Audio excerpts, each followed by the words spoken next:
Well, well, well, this seems like my last video aged like fine wine.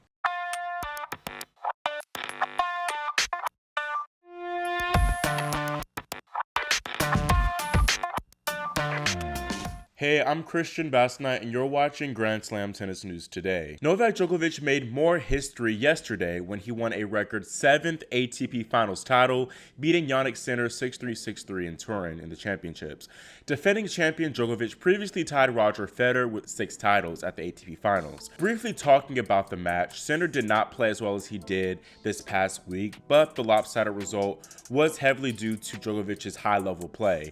He maintained that level he showed in the semifinals with Alcaraz against Sinner in this final, especially for the first set and a half. Djokovic was flawless on serve, literally flawless, up until 6-3, 3-2. Before that, he only had lost 2 service points. That 3-2 game was a big missed opportunity for Sinner as he let 2 breakpoint opportunities slip by. The level from both men honestly declined the last few games of the match, and that's where I think we saw some nerves from Novak as he tried to close off this big win. He made some pretty bad mistakes, which gave Sinner some looks, especially at 3-4 when the Italian was up 30 love on Novak's serve, but he made some pretty bad errors to let the serve off the hook. Overall, Sinner made far too many neutral ball mistakes, especially during key points, which prevented him from making this match more competitive. The Italian's footwork wasn't as sharp as it had been previous matches, which is perhaps why he shanked so many forehands. I don't think Jannik hit his spots on serve as well as he did in that round-robin match against Djokovic, but Novak did impose more pressure with his strong returning skills. Some of this drop in play from Sinner I think is rooted in nerves from the big occasion. This was Djokovic's 9th ATP Final championship match and Sinner's first,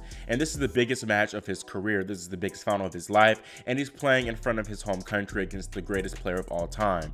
There's far more at stake than just a regular round-robin match. While the scoreline could have been closer, it also could have been much worse. I do have to give Jannik props for his fight and for staying in there as he saved 3 break points down love 2 in the second set, and he saved 2 more at 2-4. I think Jannik should be very proud of his 2023 season, especially that second part in particular. He defeated Djokovic and Medvedev for the first times. He reached his first Slam semifinal at Wimbledon, earned his first 1,000 victory or title in Montreal, and he just ended a 10-match win streak that saw him claim 6 top 10 victories. A lot of people were calling Sinner overrated and overhyped, particularly because he couldn't really excel his level in the big moments, especially we go back to Miami. He defeated Alcaraz and then kind of dropped that form against Medvedev, but now he's getting these wins over Medvedev and he's really starting to prove that he belongs in the top 5. He's currently ranked number 4, career high, and I can definitely see him, possibly go up to number 2 next year. Just noticing some of the improvements I've seen from him in the past, few weeks, even in this win streak, he's upped his fitness level. His movement is much stronger, and we've already known that he's such a great offensive player, but now he's able to hang in the rallies more. He's able to trust his fitness more, and he's able to extend points. He doesn't have to go on the offensive all the time. He can rely on his defense, and that's what got him these big wins this week. Unfortunately, I think it all was a little bit too much for him physically and of course mentally, because he just could not really hang in there longer in the longer rallies against Djokovic. Now, a lot of people criticized Jannik for still not taking that final round-robin match with Holger Rune, because if he lost to Holger, Novak would have been eliminated from the tournament. I think that whole discussion is funny, haha, as a joke, but we cannot take that serious. Do you really expect a top level player to tank an ATP Finals match in front of his home crowd just because he's afraid of potentially losing to, I guess, the biggest threat, Djokovic, in the final? What? Not only were there 200 ranking points on the line and $400,000 on the line as well, but a loss is a loss. You don't want to just lose to someone just for the hell of it, Especially Rune, who Sinner had lost to twice before. That whole Sinner Djokovic thing, it reminded many of the 2014 WTA Finals where Simona Halep beat Serena Williams in the round-robin stage and had an opportunity to eliminate Williams had she lost to Ana Ivanovic in straight sets.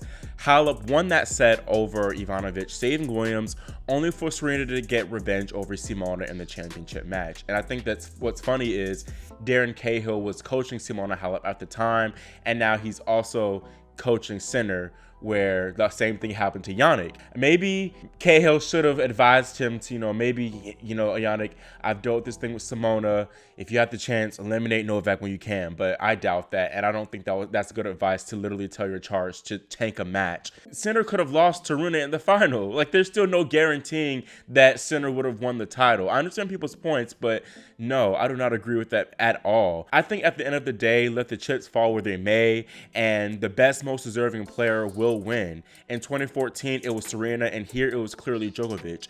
Novak did not deserve to go home after, going 2-1. I think Tsitsipas withdrawing messed up a lot, but he had beaten Holger, and he had come so close, probably within a point or two from beating Sinner in that round-robin match. If you want to become the best, you need to beat the best. And in this case for Jannik, he needed to beat the best, Novak, twice in one tournament, which was too big of an ask. I knew from when Djokovic dominated Alcaraz in the semifinal, there was little hope for Sinner, despite how well he played in that semifinal win over Medvedev. Djokovic losing that round-robin affair pissed him off, and he was set on a mission for revenge. He came extremely close to being eliminated, as Rune did have a chance at beating Sinner. I believe he held a break point at 4-3 in the third, but was unable to convert.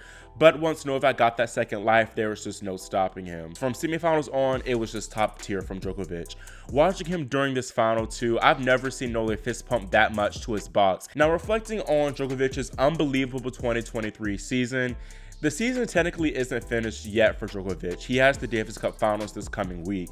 But even if he doesn't lift up that trophy for Serbia, it's been another classic, historic year for the world number one. This year saw him win 3 majors and 2 1,000 titles for a total of 7 overall titles.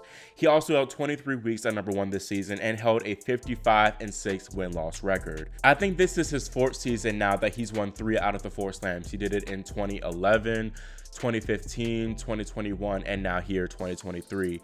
And this year was probably the closest he's ever come to winning the calendar year slam, even though he didn't win the first 3. I say that because that women's final against Alcaraz, a lot of people have referenced it now, but that swing volley, I believe he had break point at 1-love in the 5th set.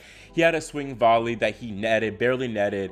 I think that really changed the course of the entire match and really could have changed the course in the entire course of tennis history, but we never know. Novak also said in the press earlier this week that he used last year's season as fuel to up his level for 2023. Remember, he was only able to play 2 slams, the French Open and Wimbledon last year, due to COVID. I think the big thing was his deportation from the Australian Open in 2022. He was humiliated. It was a humiliating affair for him. And I just knew, I was like, y'all might have won the war now, Djokovic and ties, but he's going to come back stronger than ever after this. And here we are now. It's just knowing how his mind works. He used last year's self-imposed setbacks as motivation to terrorize the tour for a few more seasons. But in all seriousness, Djokovic at 36 years old is somehow still in his prime, which is crazy. His return and backhand, of course, were always known to be the best in the game, but the serve and forehand are now among some of the best in the game too. It's become hard for opponents to even break Djokovic's serve with this serve bot behavior we've witnessed, especially here in the finals. Djokovic is definitely going to be aiming for that calendar year Golden Slam next year with the Olympics in Paris, and I definitely think it's possible. Someone tweeted too that it's wild to witness Djokovic cement his legacy as the GOAT in real time, but that's really what it feels like every single time he checks off another, historic milestone. It now even feels silly to put anybody else in that whole GOAT conversation for the men's.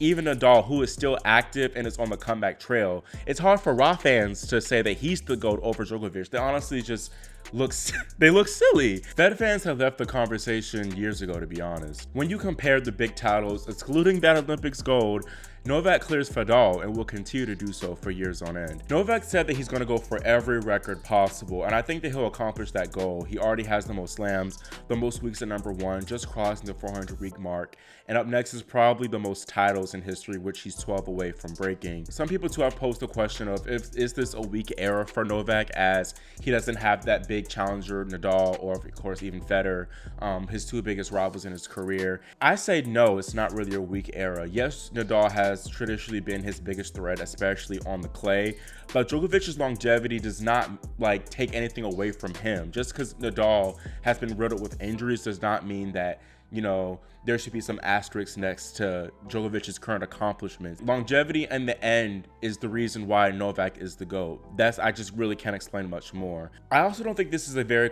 productive conversation to have either, because there is a very talented crop of young players.